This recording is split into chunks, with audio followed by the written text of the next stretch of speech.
सीतापुर गांव में रहती थी एक चुड़ैल, लेकिन इस बात से गांव के लोग अनजान थे। जब तक पूरे गांव की एक एक औरत के गहने मेरे पास नहीं आ जाते, मैं इस गांव को छोड़कर नहीं जाऊंगी, चाहे इसके लिए मुझे लोगों को गायब भी क्यों ना करना पड़े। दूसरी तरफ गांव की औरतें बात कर रही थी। अरे सुन रही हो, ये देखो, मैंने कल ही नया हार बनवाया है सोने का, कैसा लग रहा है? बहुत ही अच्छा है ना।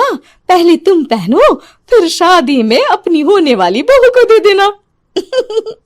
और क्या, सोने चांदी का यही तो फायदा है, जितना पुराना उतना महंगा। लेकिन एक एक पैसा बचाकर ये लेना सच में बहुत मुश्किल हो रहा था मेरे लिए। तभी वहां पहली का पति आ जाता है। गांव में एक औरत के घर के सोने के सारे गहने चोरी हो गए। लोग बातें बना रहे कि गांव में कोई चोर घुस आया है जो घर की कोई चीज को हाथ नहीं लगाता, पर सिर्फ सोने के गहनों को ही चुराता है। अब तुम ना अपने ये गहने संभाल कर रखना। हे भगवान, ये क्या बोल रहे हैं? ये तो वही बात हो गई कि गांव बसा नहीं और लुटेरे पहले आ गए। दूसरी तरफ गांव के ही एक घर में रंजना रहती थी। उसके पति का गांव में चाउमीन का ठेला था। एक दिन उसके घर में एक औरत आती है। अरे रंजना, तू गांव में नहीं है तो सोचा तुम्हें बता दूं। गांव में बात चल रही है कि गांव में एक चोर घुस आया है जो घरों के सोने के गहने चुरा लेता है। अरे मैं तो सिर्फ ये कान की छोटी सी बाली ही सोने की पहनती हूँ, बाकी गहने तो मैंने गांव के बैंक में लाकर रखे हैं। ये क्या होता है? ना बाबा ना, हमारे गांव की औरतें तो गहने अपने पास ही रखती है। जब कहीं जाना हो तो बस अलमारी से गहने निकालो और पहन लो। दूसरी तरफ एक औरत हाथ में टोटके वाली छोटी सी गुड़िया लेकर घर में चली आती है। अरे कोई है? घर की औरत है क्या? क्या है ये गुड़िया? ये कोई ऐसी वैसी गुड़िया नहीं है, ये जादुई गुड़िया है। इसको घर की अलमारी में रखना। अगर तुम्हारे घर पर किसी की बुरी नजर होगी तो रात भर में ये पतली सी गुड़िया मोटी हो जाएगी। मैं कल आकर ये गुड़िया ले जाऊंगी और तुम्हारे घर की सारी बुरी नजर छूट जाएगी, समझी? अरे वाह, ये तो बहुत कमाल की गुड़िया है, दे दो। कितने की है एक? अरे नहीं नहीं नहीं, ये फ्री की है। मेरा काम इस पूरे गांव को बुरी नजर से दूर रखने का है। हाँ। भली औरत उसके हाथ से वो गुड़िया लेकर अलमारी में रख देती है। लेकिन अगली सुबह जब वो उस गुड़िया को देखती है तो पतली सी गुड़िया मोटी हो चुकी होती है। हे भगवान, ये क्या? किसने मेरे घर को बुरी नजर से बांध रखा था? तभी वो गुड़िया वाली भी आ जाती है। मैंने कहा था ना, घर पर बहुत ज्यादा बुरी नजर है। लाओ, ये गुड़िया मुझे दे दो। औरत वो गुड़िया उठाकर उसे दे देती है। गुड़िया हाथ में आते ही वो औरत उसे लेकर सीधे गांव के बाहर की खाली हवेली में चली जाती है और साधारण औरत से चुड़ैल बन जाती है।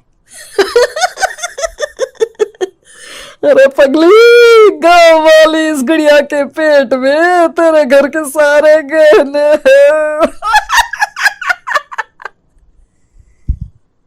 इतना बोलकर वो गुड़िया को फाड़ देती है और सारे गहने निकाल लेती है।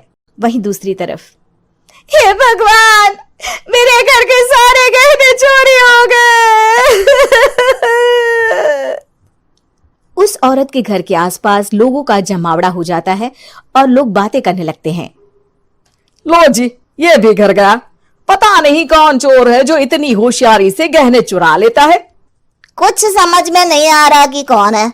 लोग तो घर से कहीं जाते भी नहीं है, न ताला लगे न घर खाली हो, फिर भी रातों रात गहने चोरी हो जाते हैं।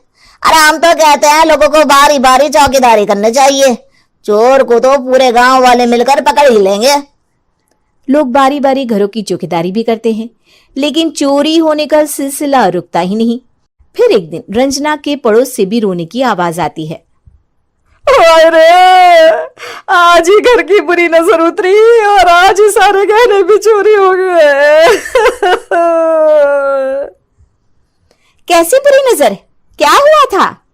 तभी वहां उस औरत का पति भी आ जाता है जिसके घर में गहनों की चोरी हुई थी। हाँ, मेरी बीवी ने भी किसी गुड़िया को घर में बुरी नजर उतारने के लिए रखा था, लेकिन अगले दिन गहने चोरी हो गए। अब रंजना को कुछ कुछ बात समझ में आ जाती है। वो गांव वालों से कहती है, देखिए अब आप लोग चिंता ना करें, जल्द ही चोर पकड़ा जाएगा। उस नजर उतारने वाली गुड़िया को आज मेरे घर कोई भेज देना। फिर क्या था, चुड़ैल को लोग रंजना के घर भेजते हैं। पहली बार देखा है कोई खुद लुटने को तैयार बैठा है। तो तू है जिसे घर की बुरी नजर उतारनी है? ये ले गुड़िया, ये सुबह तक मोटी हो गई तो समझो तुमको और तुम्हारे घर वालों को नजर लगी है। हाँ हाँ, मैंने काफी सुना है। तुम ये गुड़िया मेरे घर छोड़ देना। अरे क्यों नहीं, कल सुबह आऊंगी जब गुड़िया तुम्हारे घर की सारी बुरी नजर लेकर मोटी हो जाएगी, ठीक है? अब क्या था, रात को रंजना ने पूरी नजर गुड़िया पर रखी। वो अपने पति और गांव के कुछ लोगों को घर की खिड़की से घर के अंदर नजर रखने को कह देती है, और फिर जो नजारा सब देखते हैं वो हैरान करने वाला होता है। गुड़िया धीरे से अलमारी खोलकर बाहर आती है। अलमारी के सारे गहने लेकर घर में जहां जहां गहने होते हैं वो लेकर अपने मुंह से खा जाती है। वो जितने गहने खाती उतनी ही मोटी हो जाती और फिर अलमारी में बंद हो जाती है। गांव वाले डर के मारे वहीं बेहोश हो जाते हैं। लेकिन सुबह जब वो औरत गुड़िया लेने आती है, रंजना उसका सामना करती है। ये देखो, गुड़िया कितनी मोटी हो गई है। लगता है मेरे घर में बहुत लोगों की नजर लगी है। लाला, ये गुड़िया मुझे दे दे। अरे बहुत कीमती गुड़िया है ये। तेरे घर की सारी बुरी नजर मैं गांव के बाहर वाली हवेली में फेंक आती हूँ। शाम को फिर लोगों के घर इसे लेकर जाना है ना। इसमें तो मेरी जान बसती है, जान। रंजना गुड़िया को चुड़ैल की तरफ बढ़ा देती है, लेकिन फिर वापस ले लेती है और गुड़िया के हाथ मोड़ देती है। जैसे ही गुड़िया के हाथ मोड़ती है, चुड़ैल का हाथ भी मुड़ जाता है। अच्छा, तो ये वो गुड़िया है जिसमें तुम्हारी जान बसती है। अब सुन चुड़ैल, तेरी सारी हकीकत सबके सामने आ गई है। या तो गांव वालों के गहने लौटा दे, नहीं तो मैं इस गुड़िया की गर्दन मोड़ दूंगी। चुड़ैल डर जाती है। अरे नहीं नहीं, मेरी गुड़िया दे दो, मैं सबके गहने वापस कर दूंगी। ठीक है, अब भी जा और सबके सारे गहने वापस कर। चल निकल यहां से। चुड़ैल सबके गहने लौटाकर रंजना के पास आती है। ला दे मेरी गुड़िया रंजना, इसके अंदर के गहने निकाल ले, लेकिन गुड़िया वापस दे दे। लेकिन रंजना जानती थी कि जैसे ही गुड़िया चुड़ैल को देगी उसकी शक्ति वापस आ जाएगी। चुड़ैल, तू तो चुड़ैल ही रहेगी, ये मैं जानती हूँ। अरे नहीं नहीं नहीं, मैं गांव छोड़कर चली जाऊंगी, किसी को परेशान नहीं करूंगी, वादा करती हूँ मैं। लेकिन रंजना उसकी एक बात नहीं सुनती और गुड़िया का सर उसके शरीर से अलग कर देती है। चुड़ैल सर अलग होती ही गायब हो जाती है। गांव वाले रंजना के साहस और बुद्धि की खूब प्रशंसा करते हैं।